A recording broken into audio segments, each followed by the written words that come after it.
saw the hustle? No. She might have, though. She might not be telling us. Coach, after the game film, what was your biggest takeaway from the opener?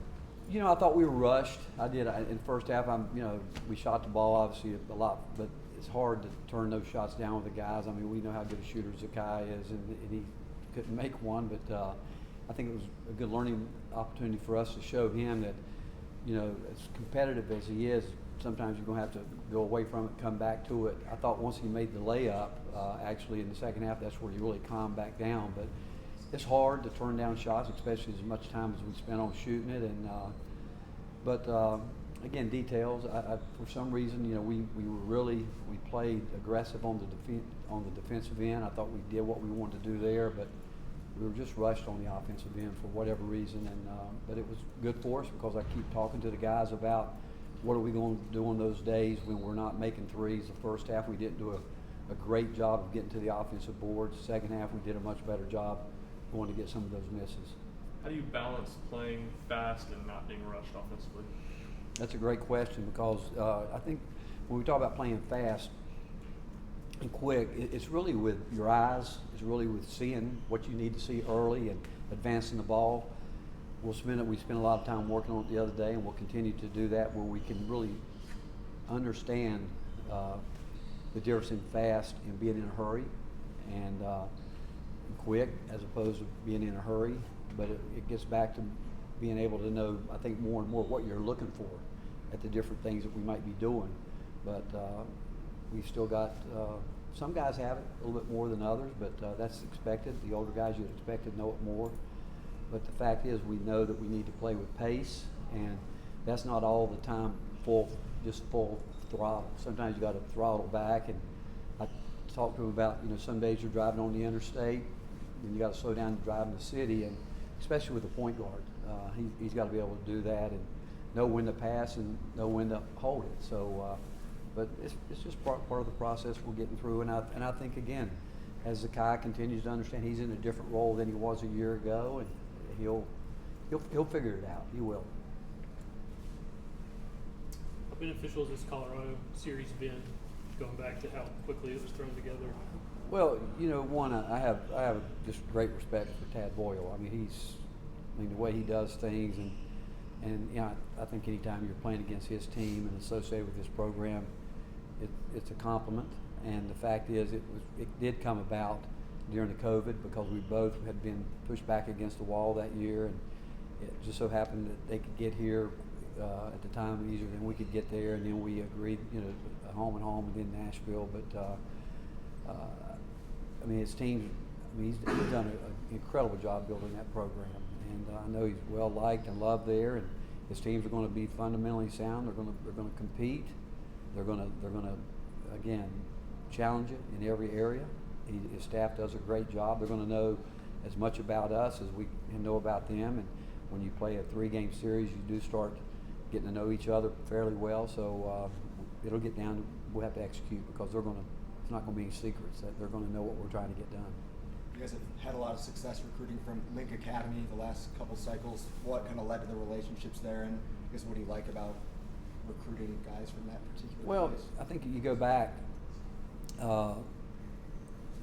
One, it's a compliment to our coaches that they are, looking at the kind of players that a place like Lincoln Academy would like to have. And if you've ever been there, the school there at the camp is just phenomenal. I mean, they go there, they learn so much more than just basketball. There's so much going on there at the camp that it's just, the academy is terrific.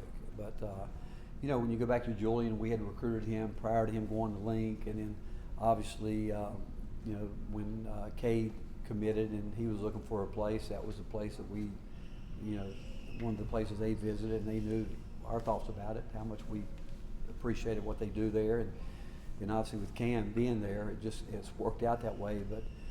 But what you get, you're going to get someone that's that they understand because one, they work. I mean, it's a place where they're going to be exposed to a culture that the way they are expected to represent Link Academy on and off the court, the way they go about their weight room, the conditioning there, the way what they do on the court. It's a terrific situation to get someone from because they've been it's pretty much advanced in terms of what you could be looking for. So the players you get there, you do know they come out with a pretty good idea of what they're getting ready to step into here. Coach, what's your experience been like with NIL so far, and specifically what can you say about your partnership with Spire and how that has? Well, I can only brag about Spire. What they've done, and I know our players who have been connected with them. It's been helpful, like you couldn't believe. And I know this, that the NIL is here to stay. That the fact that we've got a collective like Spire who's willing to help our players, and certainly it's an opportunity, I think, for our fan base to really understand what's going on in college athletics and know that the NIL is here to stay. And what I love about our players is their willingness to connect with the community.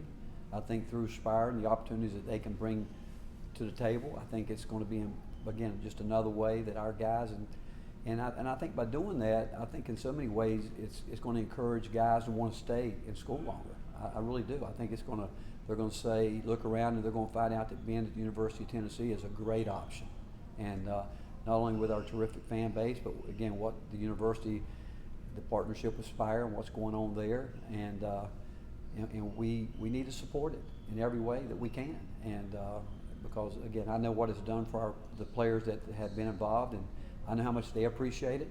And again, I think it's going to be a great way because the longer we can keep the guys here, the more they're going to be able to connect with the community, the more one day they're going to want to give back to the university the way that we want all of our players to do when they graduate and move on to their next profession and whatever that may be.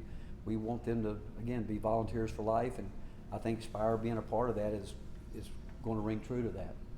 Rick, what do you know about Colorado, this year's version, and what will be key for you all on Sunday? They're different and a little bit different, obviously. They're playing, I think, faster. And again, Tad does a lot of good stuff. They move well without the ball, do a lot of what they do off their stagger action. And so, again, them playing with more speed, I could imagine it could be, again, another fast game that we can be a part of. But we'll have to guard them, because, again, they've got players that have the ability to score points. And if you're not ready early, they're going to exploit that. I think Tyree said after the game Monday that when he's running point, he needs to have a better feel for the pace. Just kind of how have you seen him balance that new role and also playing as quick as you guys want to? Well, I think a good point is what he said. He knows that. I think that's the first step, and I'm not sure he's ever thought of himself as being a point guard, a facilitator, because as we know, he's a terrific scorer and has learned to play really well without the ball. But I think he's starting to understand it more. I think he's one of the players that that's starting to understand the pace, where you can't, at the point, you've got to see so much. And when you drop back, like a drop back passer, you've got different options you got to read. The same thing's true once we put the ball in the point guard's hands. He's got to read the floor quickly, and he's got to see what he might have early, what he might not. If not, that he's got to settle us into a flow, and that's where he's getting better. He's starting to understand that, as opposed to trying to keep trying to hit the home run pass, just learning sometimes, the A to B simple pass is the one that makes it all go. What has gone so well in recruiting for you guys, and how have you been able to maintain that, I guess, when the whole staff has turned over within the last 2 years? Well, I think it's the fact that our staff is they're connected. We don't ever put like one guy recruiting one person. They spread it out. We try to recruit as a staff. We feel once we get players here on campus, the athletic department, the university as a whole does a great job of whatever we need, whatever direction we might be going to meet someone academically, whatever. We feel like that the support we get from the entire university is just really a second to none. And then you throw in the fact that our staff, the way they, I don't think there's egos involved there, like that's my guy, that's your guy.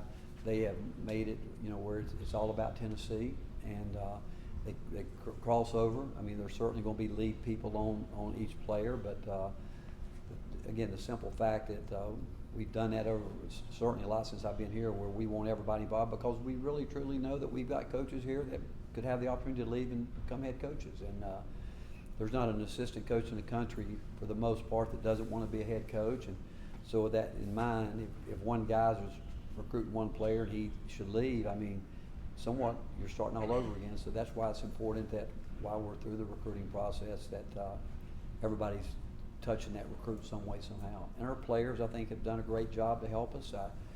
We think this, that once we get them here on campus, we always say spend time with the players, ask them what it's going to be like, because we're going to be extremely transparent with you. We're going to tell you how it is, and you come, you live it, you feel it, you'll be able to know what we're about.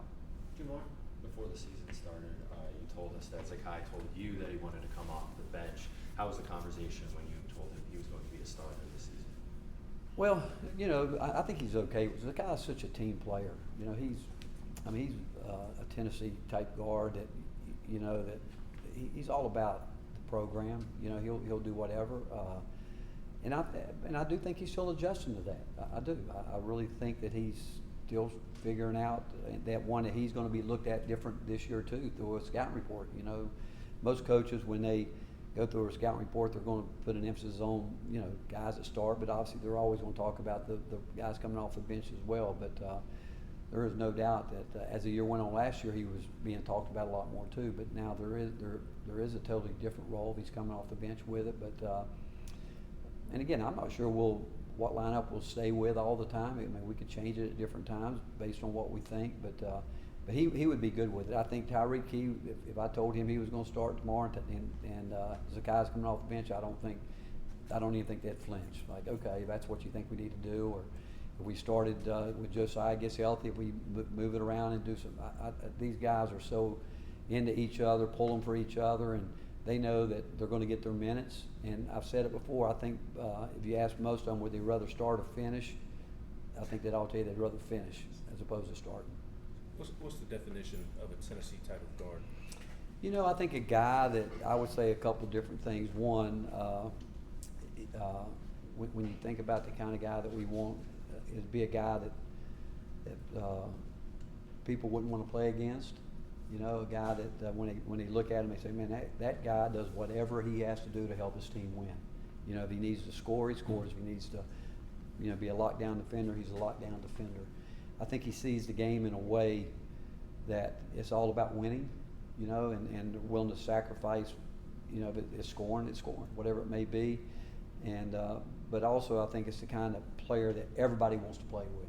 Everybody. You know, you look at that guy and say, man, I would really like to play with him because, you know, you can see he's putting it all out there. He's giving everything he's got, and he's never made it about himself.